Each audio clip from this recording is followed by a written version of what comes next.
স্বাগতম সকলোকে আৰু এটা নতুন বিষয়বস্তু লৈ নতুন টপিক লৈ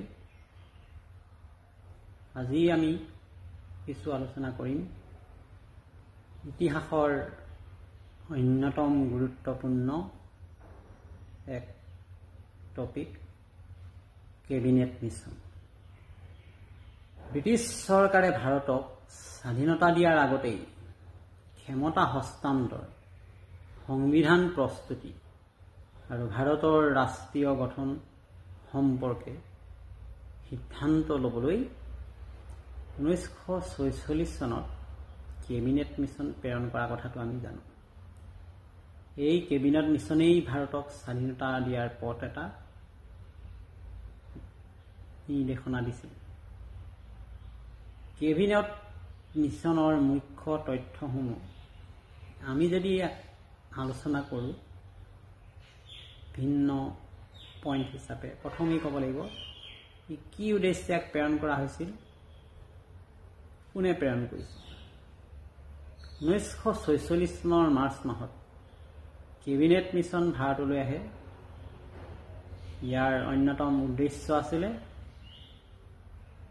ভাৰতক ক্ষমতা হস্তান্তৰৰ পথ নিৰ্ধাৰণ কৰা।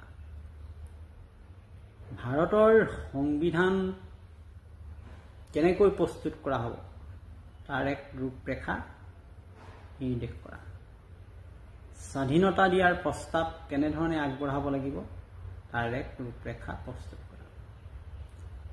কেবিনেট মিছনক ভাৰতলৈ পঠিওৱাৰ উদ্দেশ্যৰ লগতে ইয়াৰ মূল সদস্যসকল কোন আছিল, এইটো এটা গুৰুত্বপূৰ্ণ তথ্য।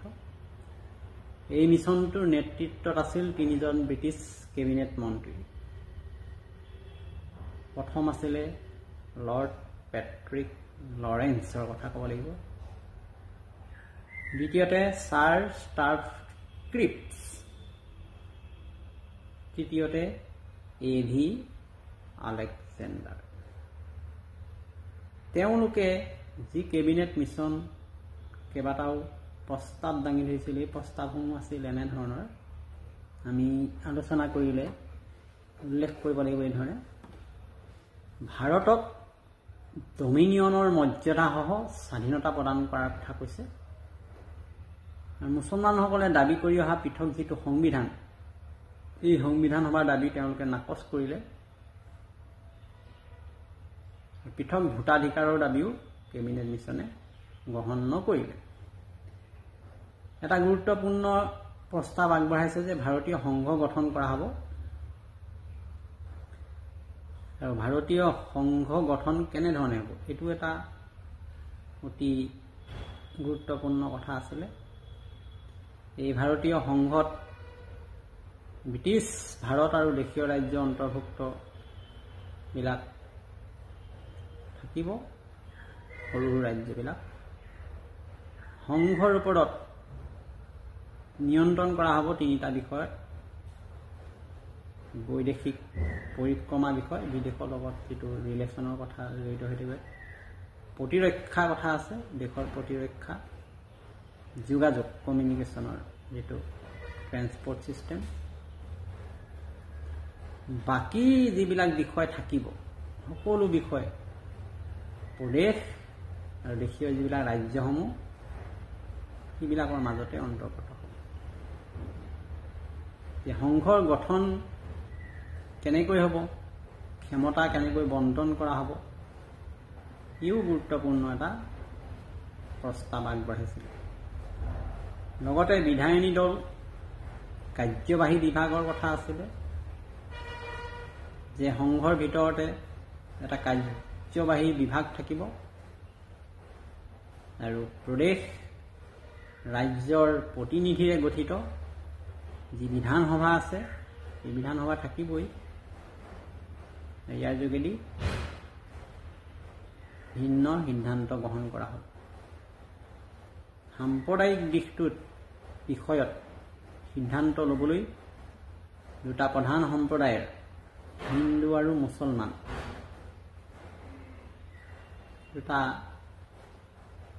সম্প্ৰদায়ক তেওঁলোকৰ উপস্থিতি আৰু ভোটদান কৰা সদস্যৰ সংখ্যাগৰিষ্ঠ সমৰ্থনৰ কথা উল্লেখ আছে। আৰু কিছুমান গোট গঠনৰ কথা ইয়াত কৈছিল। গ্ৰুপ ফৰ্মেশ্যন হ'ব। বিভিন্ন প্ৰদেশসমূহে নিজ ইচ্ছামতে এই কাৰ্যবাহী আৰু বিধায়িনী দলেৰে গোট গঠন কৰিব পাৰিব বুলি এটা প্ৰস্তাৱ আগবঢ়োৱা হৈছিল। প্ৰতিটো গোটে নিজৰ প্ৰাদেশিক বিষয় নিৰ্ধাৰণ কৰিব আৰু লগতে স্বাধীন ভাৰতৰ যিখন নতুন ৰাষ্ট্ৰ গঠনৰ প্ৰক্ৰিয়াত অংশগ্ৰহণ কৰিব। কেবিনেট মিছনৰ ওপৰত আমি যিখিনি তথ্য পালোঁ, ইয়াৰ ওপৰত এটা আমাৰ মূল্যাংকন কৰিব পৰা স্থিতি হ'ল যে কেবিনেট মিছন 1946 চনৰ ভাৰতীয় স্বাধীনতা সংগ্ৰামৰ এক দৃষ্টিভংগীৰ নতুন দিশ আছিলে, প্ৰচেষ্টা আছিলে, যিয়ে ভাৰতৰ ৰাজ্যিক গঠন প্ৰণালী, ক্ষমতা বণ্টন, সংবিধান প্ৰস্তুতি আদিৰ পথ প্ৰশস্ত কৰিছিল। যদিও অৱশ্যে কেবিনেট মিছনৰ পৰিকল্পনা সম্পূৰ্ণৰূপে সফল নহ'ল, তথাপি ই ভাৰতৰ স্বাধীনতাৰ দিশত এক মাইলৰ খুঁটি হিচাপে পৰিণত হৈ ৰ'ব। ভাৰতীয় ইতিহাসত ইয়াৰ গুৰুত্ব সদায় থাকিব।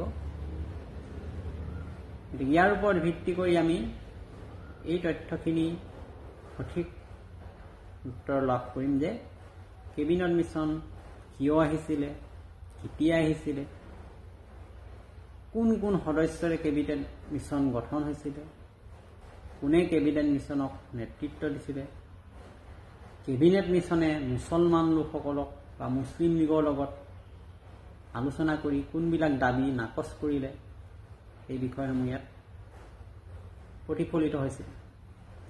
ঠিক তেনেকৈ ভাৰতীয় যিটো সংঘ গঠনৰ কথা কৈছিলে, তাৰ বৈশিষ্ট্যসমূহ ইয়াত প্ৰতিফলিত হৈছিলে। গোট গঠনৰ ভিন্ন দিশবিলাক কেবিনেট প্ৰস্তাৱত উল্লেখ আছিলে। গতিকে এইখিনি আজি আলোচনা কৰিলোঁ। ধন্যবাদ। পেজটো ফ'ল' কৰিবলৈ নাপাহৰিব, ছাবস্ক্ৰাইব কৰিব।